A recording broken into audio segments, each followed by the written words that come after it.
Flowers in the Mirror est un classique de la littérature chinoise, écrit par Li Juchen au XIXe siècle. Ce conte fantastique et philosophique s'interroge aussi sur le droit des femmes, ce qui à l'époque était assez inattendu. Et voici donc la version proposée par l'Opéra chinois du Sichuan au Théâtre des Amandiers à Nanterre en France. Un spectacle qui est né d'une rencontre entre cette troupe chinoise et vous, Charles Torchman. Vous êtes un metteur en scène français. Alors comment est né ce projet ? C'est né par l'intermédiaire de mon fils qui est tout bêtement est scénographe avec qui on a travaillé, dont l'épouse est chinoise. Et il y a un moment où les choses deviennent naturelles, c'est-à-dire on s'intéresse à ce qui est le plus proche de soi-même. Donc on est allé en Chine il y a 3 ans, on a rencontré cet opéra extraordinaire qu'on connaît ni à Pékin ni à Shanghai. C'est pas du tout les mêmes. C'est des opéras très physiques. Il y a du kung-fu, des cracheurs de feu, des changements de masques. Oui, c'est pas de l'opéra comme on pourrait l'imaginer, même en France. On a nous essayé de travailler avec eux en tentant que le regard occidental puisse accepter avec plaisir, sans dénaturer la structure chinoise, sans dénaturer l'art des Chinois. C'est-à-dire comment vous avez fait ? Alors, on a d'abord beaucoup aimé ce qu'ils faisaient, c'est-à-dire on a d'abord beaucoup respecté ce qu'ils faisaient, on a regardé leur technique, on a apprécié leur technique, et on a inscrit leur technique dans une fable que mon fils Vincent a réécrite d'après le roman de Li Juchen, qui n'est absolument pas monté en Chine, donc c'est une première et en Occident, mais également en Chine, ce sera une première. Mondiale, en fait. Ça va être une sorte de première mondiale, oui. Alors donc c'est un conte fantastique, philosophique, vous allez nous en dire 2 mots dans quelques instants, mais on va déjà regarder un extrait, on a vu quelques images, mais là on va voir un bel extrait donc de Flowers in the Mirror.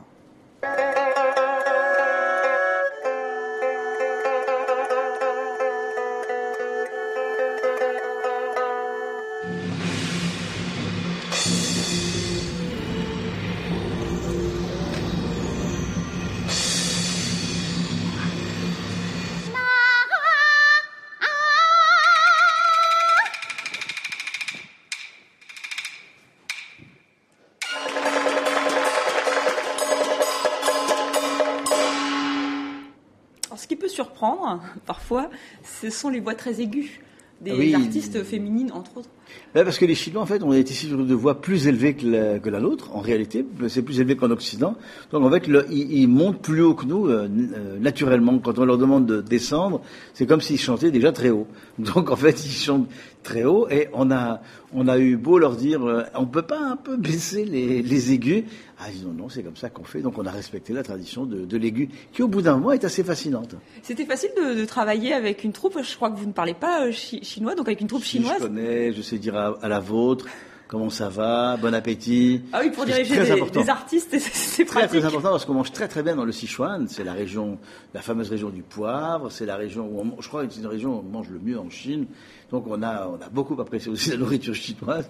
Mais on a communiqué comme avec des artistes français. C'est-à-dire qu'il y a un moment, j'avais même plus besoin de traducteur. La confiance a été longue à établir, bien 1 an ou 2, et dès que la confiance a été scellée entre nous, ça a été extraordinaire, c'est devenu 30 amis, incroyable, ils étaient prêts à faire plein de choses, et il y a une chose qui nous a frappé beaucoup, c'est qu'ils adorent venir jouer en France, non pas pour gagner plus de sous, ils adorent venir jouer en France, parce qu'ils sont adoubés par ce que la France représente, au niveau de la culture mondiale. Pour eux, la France, on est, comme ils disent, number one. Et donc, venir jouer en France, c'est être adoubé par Louis XIV, le château de Versailles, tout ce qu'ils aiment de la culture française. Ils vont aller jouer en Chine, cet opéra qui n'a jamais été joué. Ils sont un petit peu inquiets ou pas ? Alors ils sont inquiets parce que c'est un peu moderne, c'est-à-dire qu'il y a du laser, il y a des sons électroniques. La mise en scène est très épurée aussi. La mise en scène est totalement épurée. Il y a pas on a enlevé quand même un peu ce que nous on a appelé le kitsch qu'il y avait dans certains opéras du Sichuan. On a essayé de retrouver peut-être la pureté de ce qu'ils font eux-mêmes et on attend nous avec impatience les échos de l'opéra de Pékin, puisqu'on va aller jouer à l'opéra de Pékin, à Shanghai, à Singapour, à Hong Kong, et puis il y a des perspectives sur le Canada et les États-Unis. Donc oui, une grande tournée à travers le monde. On est ravis parce que c'est des artistes authentiques qui font du théâtre au carré, j'ai envie de dire. Ils sont d'une technique tellement éprouvée que ça en devient émouvant de voir des artistes aller aussi loin dans leur technique. Oui, justement, vous dites que vous avez établi un lien de confiance, mais un des artistes a refusé. On va voir une image, c'est incroyable. Il change de masque. Ah oui. Ça s'appelle la volte. Enfin, comment ça s'appelle en chinois ? En chinois, le pianbian. Voilà, et là on le voit, il peut changer de masque, mais en 2 secondes, c'est incroyable. C'est absolument incroyable. C'est une technique qui a 2000 ans. Il n'a jamais voulu nous dire comment il faisait. En tout cas, moi, je lui ai proposé des milliards que je n'avais pas. Et il m'a dit, c'est pas la peine. Sa loge est fermée à clé. Il garde la clé sur lui pendant qu'il joue. Personne n'a le droit d'entrer dans sa loge. Et c'est ils sont 2 ou 3 à être parmi les meilleurs en Chine à faire ce changement de visage. Parce qu'ils n'ont pas besoin de jouer. C'est une technique qui signifie que lorsqu'ils jouent, ils peuvent dire « je suis méchant », hop, ils deviennent méchants. « Je suis gentil », hop, ils deviennent gentils. « Non, je suis pas trop méchant ». C'est comme un peu les masques de la Commedia dell'arte. Exactement. C'est exactement ça, sauf qu'ils vont à une vitesse, à la vitesse du vent. Et c'est extrêmement surprenant quand ils sont plusieurs à le faire sur scène. Alors merci beaucoup. Grâce à vous, on a donc découvert ce classique de la littérature chinoise qui est un peu comme le Don Quichotte ou Voyage de Gulliver. C'est un conte initiatique.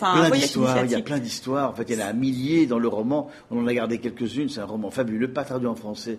Hélas, traduit en anglais. Et grâce à vous, on peut le découvrir. Donc, c'est au théâtre de Nanterre, le théâtre des Amandiers, jusqu'au 20 juin. Merci beaucoup d'être venu sur notre plateau pour nous parler de cette aventure sino-française. Merci beaucoup. Du sport.